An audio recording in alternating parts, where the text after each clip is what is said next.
नमस्कार दोस्तों, आज की कक्षा का हमारा विषय है भाषा, लिपि और व्याकरण।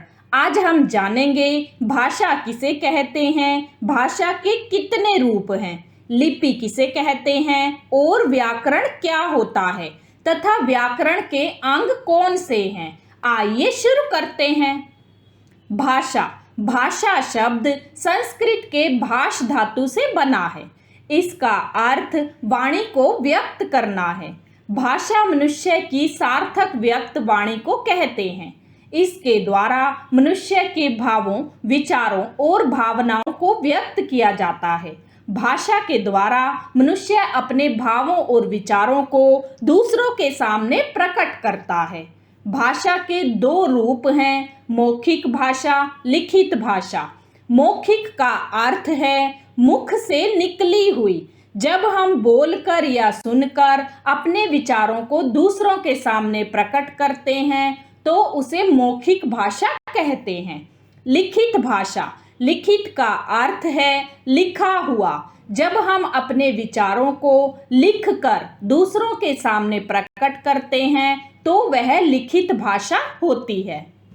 लिपि लिपि या लेखन प्रणाली का अर्थ होता है लिपना या किसी भी भाषा की लिखावट या लिखने का ढंग। मौखिक भाषा को लिखित रूप देने के लिए बनाए गए चिन्ह ही लिपि होते हैं। प्रत्येक भाषा की अपनी लिपि होती है जिसमें उस भाषा को लिखा जाता है। हिंदी जिस लिपि में लिखी जाती है उसे नागरी या देवनागरी लिपि कहा जाता है। अंग्रेजी रोमन लिपि में लिखी जाती है।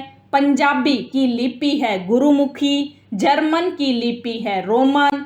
उर्दू की लिपि है फारसी। संस्कृत, हिंदी, मराठी, नेपाली की लिपि है देवनागरी।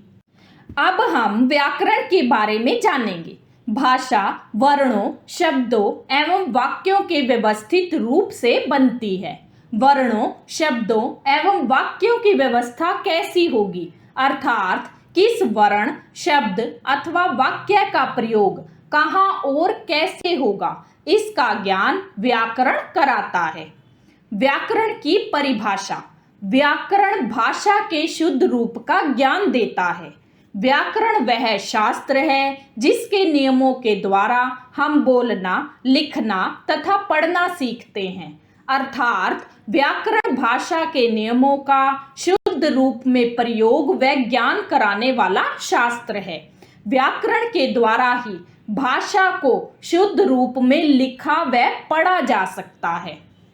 व्याकरण के अंग। व्याकरण के 4 अंग होते हैं, वर्ण विचार, शब्द विचार, पद विचार, वाक्य विचार। वर्ण विचार में वर्णों के आकार, रूप, उच्चारण एवं लेखन की विधि का ज्ञान होता है। शब्द विचार में शब्द के रूपों, भेदों, उत्पत्ति संबंधी नियमों का उल्लेख किया जाता है। पद विचार में संज्ञा, सर्वनाम, क्रिया, विशेषण, अव्यय आदि पदों के स्वरूप तथा प्रयोग पर विचार किया जाता है। वाक्य विचार में वाक्य के भेदों, वाक्य निर्माण, विराम चिन्ह आदि के बारे में बताया जाता है। ये भाषा, लिपि और व्याकरण है जिसे हमने जाना है। अगर आपको यह जानकारी अच्छी लगी हो तो चैनल को लाइक और सब्सक्राइब करें, अधिक से अधिक शेयर करें। धन्यवाद।